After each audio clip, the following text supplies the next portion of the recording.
چاہتا ہے. میرا اللہ چاہتا تو میرے نبی کے نواسے کا کی شہادت سفر میں ہوتی، ربیع الاول میں ہوتی. 11 مہینے نہیں پڑے ہوئے، ربیع الثانی میں ہوتی، جمادی الاولی میں ہوتی، جمادی الثانی میں ہوتی، رجب میں ہوتی، شعبان میں ہوتی، رمضان سب سے بہترین مہینہ رمضان میں ہوتی، شوال میں ہوتی، ذوالقعدہ میں ہوتی، ذوالحج میں. محرم میں کیوں رکھا ہے؟ کہ ہر سال، ہر آنے والا سال ہم جو اندھے ہو کے گزر جاتے ہیں اپنے سال سے، اور جنوری کے سال میں سارے بیدار ہوتے ہیں، ٹھیک ہے، وہ بھی میرے اللہ کا بنایا ہوا ہے، یہ بھی میرے اللہ کا بنایا ہوا ہے. لیکن اس نے اس امت کی جھولی میں محرم کو ڈالا اور باقیوں کی جھولی میں جنوری کو ڈالا. اللہ تعالیٰ نے اس مہینے کے اندر، اگرچہ یہ مہینہ شروع سے کوئی مقدس چلا آ رہا ہے، محرم میں اللہ نے آدم علیہ السلام کی توبہ کو قبول کیا. محرم اماں ابا کی ملاقات ہوئی 10 محرم میدان عرفات میں. دوسرا بڑا واقعہ 10 محرم نوح علیہ السلام کی کشتی جودی پہاڑ پہ جا کر ٹکی. اس کے بعد تیسرا بڑا واقعہ 10 محرم موسیٰ علیہ السلام نے سمندر پار کیا اور فرعون ڈوبا. چوتھا بڑا واقعہ 10 محرم یونس علیہ السلام مچھلی کے پیٹ سے باہر نکالے گئے اور اللہ تعالیٰ نے ان کی حفاظت فرمائی. ایک پوری فہرست ہے، میں نے آپ کو 3-4 سنا دیے. اور پھر اس سب پر چھا گیا میرے نبی کے نواسے اور پورے خاندان کی شہادت.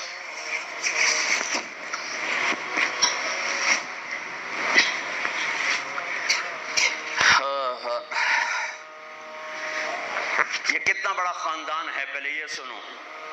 میرے نبی نے فرمایا اللہ نے ساری کائنات کو دیکھا، پھر ان سب میں سے عربوں کو چھانٹ کے الگ کیا، پھر سارے عربوں کو دیکھا، اس میں سے مضر کو چھانٹ کے الگ کیا، پھر سارے مضر کو دیکھا، اس میں سے قریش کو چھانٹ کے الگ کیا، پھر سارے قریش کو دیکھا، اس میں سے ہاشم کو چھانٹ کے الگ کیا، پھر ساری ہاشم کی نسل کو دیکھا، اس میں سے میرے اللہ نے میرا انتخاب کیا. انا خیرکم ابا و نفسا، میرے جیسا عالی نسب کوئی نہیں، میرے جیسا عالی خاندان کوئی نہیں. عبداللہ سے آدم علیہ السلام تک کسی سے زنا نہیں ہوا، سب پاک دامن ہیں، سب پاک دامن ہیں، سب پاک دامن ہیں. میرا نبی پاکیزہ سلسلوں سے آئے اور ہر باپ کا ماتھا روشن ہو جاتا تھا جدھر میرے نبی کا نور جاتا تھا. ایک دن آدم علیہ السلام کے 10 بیٹے تھے. شیس علیہ السلام سے آپ کا سلسلہ نسب آدم علیہ السلام سے ملتا ہے. ان کا ماتھا روشن تھا. آدم علیہ السلام کہنے لگے بیٹا تیری پشت میں ایک امانت ہے جو تیرے باپ سے بھی زیادہ قیمتی. وہ کہنے لگے ابا بیٹا باپ سے زیادہ قیمتی؟ وہ کیسے؟ کہا تو اس امانت کی بات کرتا ہے، تجھے اس کی امت بتاؤں؟ امت ابھی ہمارے آنے میں 10,000 سال پڑے ہوئے ہیں، 10,000 سال. اور آدم علیہ السلام فرما رہے ہیں بیٹا اس ہستی کو چھوڑ، اس کی امت کا بتاؤں؟ کہا جی بتاؤ. کہ میں نے ایک خطا کی، میرے کپڑے اتار دیے. وہ ہستے اس کی امت روزانہ خطائیں کریں گے، اللہ ان کے کپڑے نہیں اتارے گا. میں نے ایک خطا کی، مجھے بیوی سے جدا کیا، وہ سارا دن گناہ کریں گے، اللہ ان کی بیویوں سے انہیں جدا نہیں کرے گا. میں نے ایک خطا کی، اللہ نے میری مشہوری کر دی، سوری دنیا کو بتایا، اور وہ سارا دن منہ کالے کریں گے اور اللہ ان کے گناہوں پہ پردے ڈالتا جائے گا. میں نے ایک خطا کی، مجھے جنت سے نکالا، وہ ہزاروں خطائیں کر کے اس کی رحمت سے بخشش پا کے جنت میں جائیں گے. میں نے ایک خطا کی، میری توبہ کے لیے 40 برس لگے، اور وہ ساری خطائیں کر ایک بول بولیں گے اللہ معاف کر، اللہ ان کے ساری معاف کرے، اللہ ان کے ساری معاف کرے. ہر ایک کا ماتھا روشن ہو جاتا تھا، نور نبوت چمکتا نظر آتا تھا. اس لیے بہت بڑے علماء کی بڑی مضبوط دلائل ہیں کہ آزر، اگرچہ نسب نامے میں آزر ہی آتا ہے، لیکن آزر آپ کے چچا ہیں، باپ نہیں ہیں، چچا ہیں. چونکہ چچا کو بھی اب کہتے ہیں، باپ کے لیے والد کا لفظ ہے، والد سب باپ کو کہتے ہیں، اور اب چاچا کو بھی کہتے ہیں، باپ کو بھی کہتے ہیں، دادے کو بھی کہتے ہیں. نعبد الہک و الہ آبائک ابراہیم و اسماعیل و اسحاق الہا واحدا. یعقوب علیہ السلام کی اولاد کہہ رہی کہ ہم آپ کے ابا کے رب کی عبادت کریں گے. کون؟ ابراہیم، اسماعیل، اسحاق.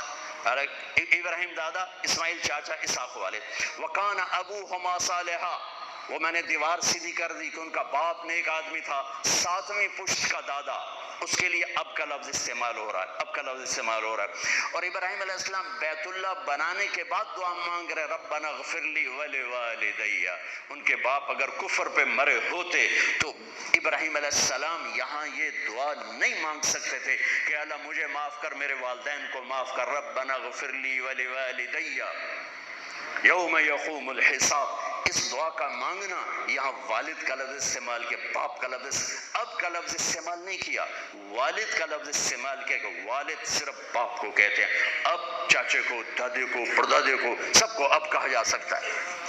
تو بڑے بڑے علماء کی رائے ہے کہ آپ کی نسل میں کوئی بت پرست نہیں آ سکتا، سب یا دین فطرت ہے یا کوئی یا ایمان ہے، یا دین فطرت بھی ایمان ہے کہ بت پرستی سے پاک ہیں۔ آپ نے کہا سعید بن زید کے والد تھے زید بن نفیل، تو اللہ کے نبی کے آنے سے پہلے انتقال کر گیا۔ وہ بیت اللہ سے ٹیک لگا کے بیٹھا، کہتے ارے قریش، اللہ کی قسم یہ پتھر کے بت ہیں، نہ نفع دیتے نہ نقصان، یہ اس کائنات کے مالک نہیں ہو سکتے، اس کائنات کا کوئی مالک ہے پتہ نہیں کون ہے، اور کوئی ہے مجھے پتہ ہوتا میں اس کی پوجا کرتا۔ تو آپ نے سعید بن زید عشرہ مبشرہ میں سے 10 بڑے ٹاپ 10 صحابہ، ابو بکر جنتی، عمر جنتی، عثمان جنتی، علی جنتی، طلحہ جنتی، زبیر جنتی، سعد بن ابی وقاص جنتی، عبد الرحمن بن عوف جنتی، ابو عبیدہ جنتی، سعید بن زید یہ جنتی۔ تو آپ نے کہا سعید میں تیرے باپ زید کو جنت میں دیکھتا ہوں، تیرے باپ زید کو میں جنت میں دیکھتا ہوں کہ وہ بت پرستی سے بیزار رہے، تو میرے نبی کی نسل کوئی بت پرست نہیں آ سکتا جو آپ کی شان اور آپ کا مرتبہ ہے۔ آپ کو سب سے عالی، اگرچہ محدثین آذر کا نام لکھتے ہیں اس میں، لیکن اب یہ تو قیامت کا دن ہی پتہ چلے گا، لیکن وجدان یہ کہتا ہے، دل کا یقین یہ کہتا ہے کہ میرے نبی کی نسل پاکیزہ ہے، ماتھے پہ نور نبوت آتا ہے۔ ہاشم بازار سے گزر رہے ہیں اور آگے یہودی عورت آپ کو دیکھتی مدینے میں، وہ کہتی ہاشم ایک رات گزارو گے میرے ساتھ، ایک رات گزارو گے میرے ساتھ؟ وہ فرمانے لگے میں عزت دار سردار آدمی، تو مجھے برائی کی دعوت دیتی، یہ کیسے ہو سکتا؟ وہیں ان کی شادی ہو گئی حضرت سلمہ بنو نجار میں، جو عبد المطلب کی والدہ۔ 3-4 دن گزرے تو وہ عورت بازار میں ملی، تو آپ نے کہا کہ بی بی تو مجھے گناہ کی دعوت دیتی ہے تو شادی کر لے، وہاں تو شادیاں کثرت سے کرتے تھے، شادی کر لے۔ اس نے یوں دیکھا، کہنے لگی ہاشم مجھے غلط نہ سمجھو، میں بہت عزت دار ہوں، عزت دار ہوں، میں نے تیرے ماتھے پر آخری نبی کا نور دیکھا تھا، میرا جی چاہا وہ میرے پاس آ جائے، لیکن وہ تو سلمہ لے گئی، مجھے کوئی حاجت۔ دوسرا واقعہ آپ کے والد مبارک کے ساتھ پیش ہے، حضرت عبداللہ رضی اللہ تعالیٰ عنہ کے ساتھ پیش آیا۔ آپ بازار میں جا رہے ہیں، ایک عورت نے آپ کو دیکھا، کہنے لگی عبداللہ تیری جان بچنے پہ 100 اونٹ لگے تھے، 100 اونٹ، تو 100 اونٹ میں دیتی ہوں، ایک رات میرے ساتھ گزار لے، ایک رات نور نبوت دیکھا تھا۔ نہیں میں عزت دار آدمی ہوں، میں یہ نہیں کر سکتا۔ بالکل دادے والا واقعہ پیش آیا، چند دن بعد حضرت آمنہ سے شادی ہو گئی، وہ نور نبوت ادھر منتقل ہو گیا، وہ بازار میں ملی خاتون، انہوں نے فرمایا شادی کر لے، تو اس نے یوں دیکھ کر کہا عبداللہ مجھے غلط نہ سمجھنا، میں عزت دار خاتون ہوں، تیرے ماتھے پہ آخری نبی کا نور تھا، وہ آمنہ لے گئی۔